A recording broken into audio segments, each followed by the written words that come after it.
We have recently upgraded some of our systems.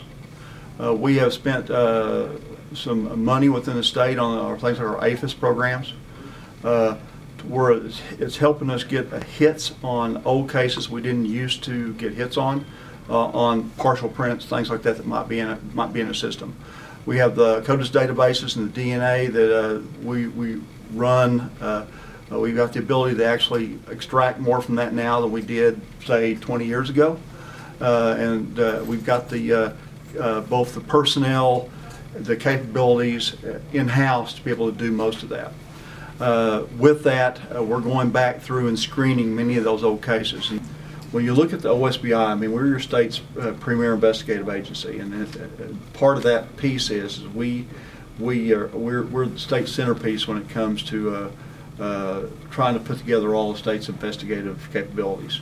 So while we may not be going out and trying to solve a case in, say, Tulsa proper, because they've got the capabilities of their own, we need to have visibility on not just the cases we work, but the cases that other organizations work out there, because we're the folks that are going to be able to tie that stuff together.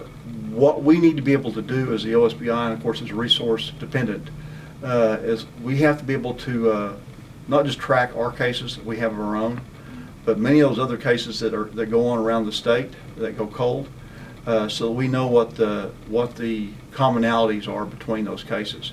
And because of the statewide jurisdiction that we have the ability to be able to look across those lines, give information to those other organizations out there. We don't care who puts the cuffs on a bad guy.